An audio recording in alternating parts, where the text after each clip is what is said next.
அடியன் ஒரு நிமிஷம்.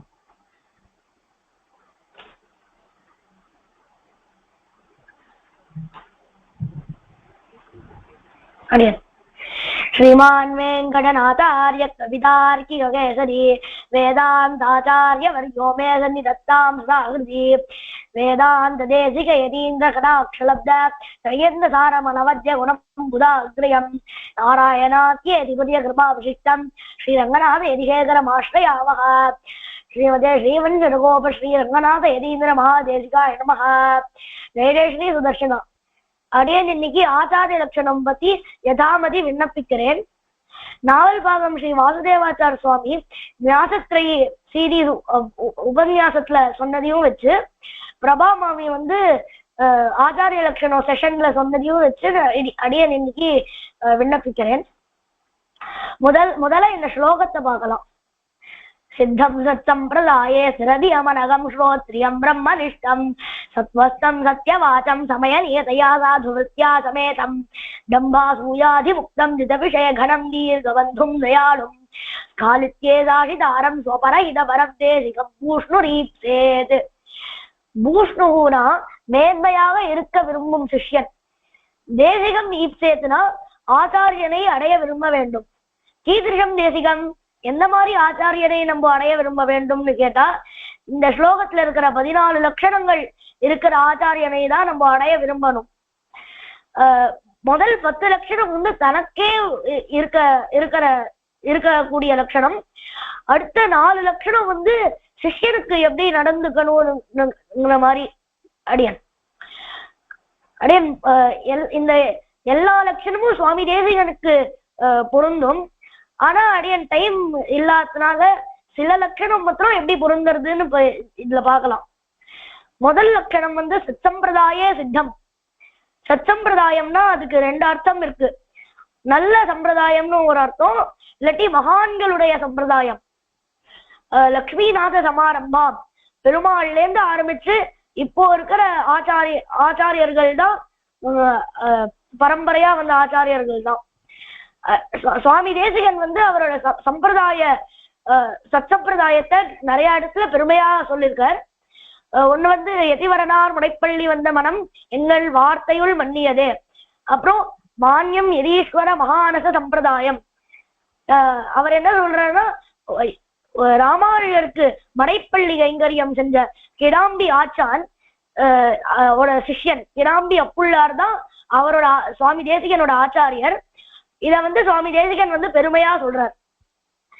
அப்புறம் அவரோட பிராச்சாரியர் நடாதூர் அம்மாள் சுவாமி தேசிகன் சம்பிரதாயத்துக்கு என்ன கைங்கரியம் பண்ண போறாருன்னு தெரிஞ்சது ஒரு மங்கள ஸ்லோகம் மாதிரி சாதிச்சிருக்கார். பிரதிஷ்டாபித வேதாந்தா பிரதிக்ஷிப்த பகிர்பதா பூயா திரைவித்யமான்யஸ்வம் பூரி கல்யாண பாஜனம் அப்படின்னு சாதிச்சிருக்கார்.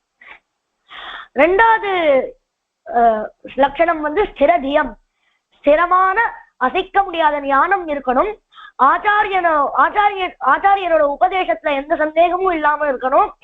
அப்புறம் தன் சிஷ்யர்களுக்கு அந்த உபதேசத்தை சரியா பண்ணணும். பரமதஸ்கர்களை வாதத்தில் கண்டிக்கணும். வந்த பல சமயம் மாட்ட வந்தோன் வாழியே நம்ம எப்பவுமே சொல்றோமே, அது சுவாமி எப்படி பரமதஸ்கர்களை கண்டித்தாருங்கிறது சொல்றது.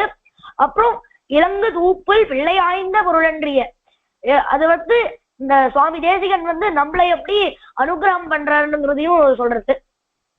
3வது லட்சணம் அழகம். குற்றமில்லாதவரா இருக்கணும். சாஸ்திரங்கள் சொன்னபடி அனுஷ்டானங்கள்லாம் செய்யணும்.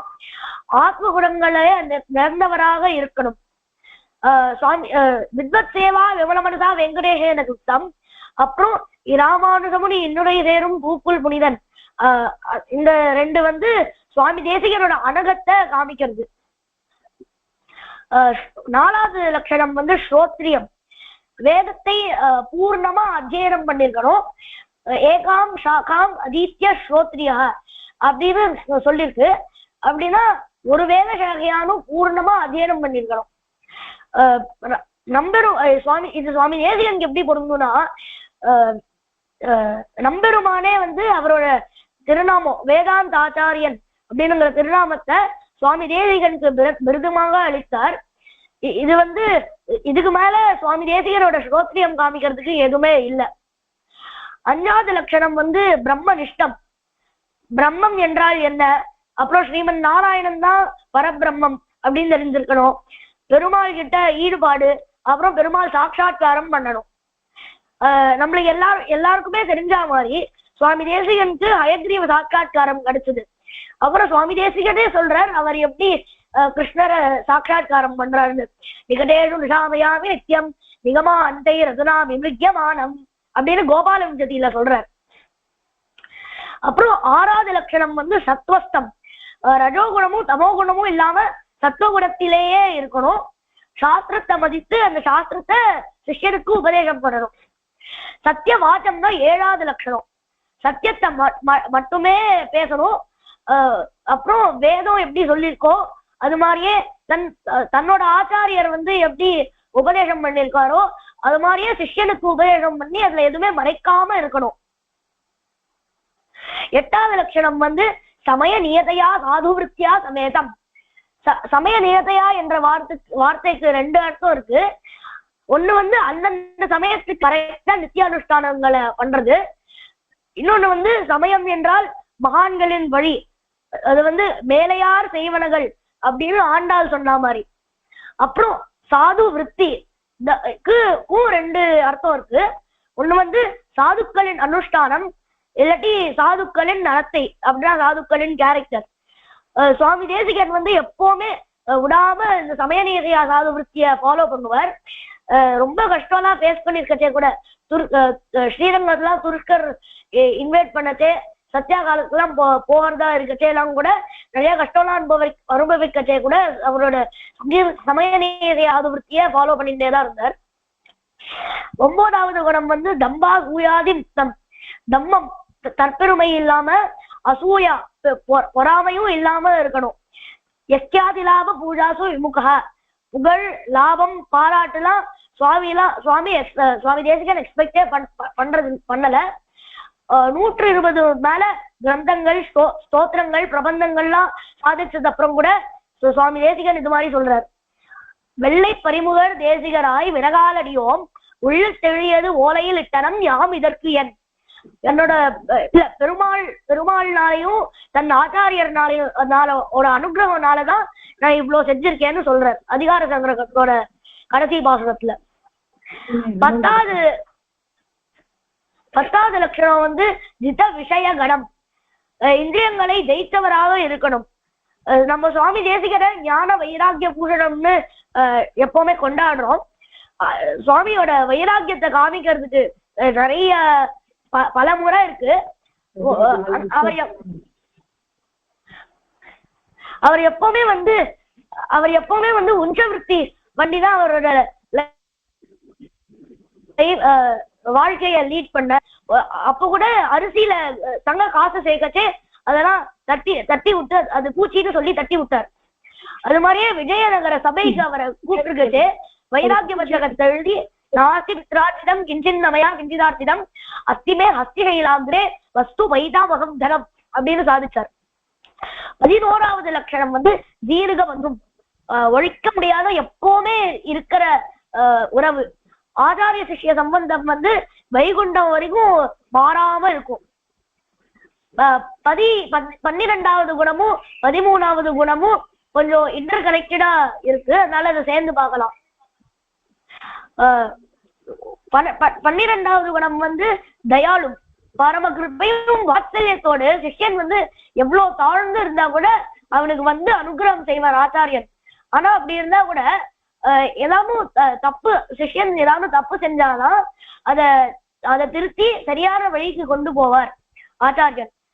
இது வந்து அவரோட தயையினாலதான் செய்யறார். இது வந்து மதுரகவி ஆழ்வார் சொன்ன மாதிரியேதான். பயன் நன்றாகிலும் பாங்கல் நன்றாகிலும் செயல் நன்றாக திருத்தி பணிகொள்வான் அப்படின்னு சொல்லியிருக்கார் மதுரகவி ஆழ்வார். கடைசி லட்சணம் வந்து ஸ்வபர இதபரம். அதுக்கு ரெண்டு அர்த்தம் இருக்கு.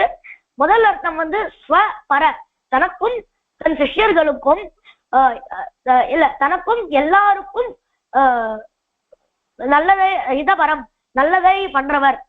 இரண்டாவது அர்த்தம் வந்து ஸ்வ சிஷ்யர்களுக்கு பர இதபரம்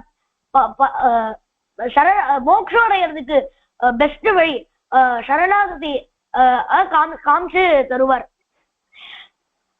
இப்படி 14 சுவாமி தேசிகன் சொன்ன மாதிரி 14 லட்சணங்களையும் பார்த்தோம். சுவாமி தேசிகன் திருவடி சம்பந்தமாக இருக்கிற எல்லா ஆச்சாரியர்களுக்கும் இந்த லட்சணங்கள் பொருந்தும். இதுல ஏதாவது தவறு இருந்தா க்ஷமிக்கணும். அடியன் தன்யோஸ்மி. கவிதார்க்கிக சிம்மாய கல்யாண குணசாலினே ஸ்ரீமதே வெங்கடேஷாய வேதாந்த குரவே நமஹ.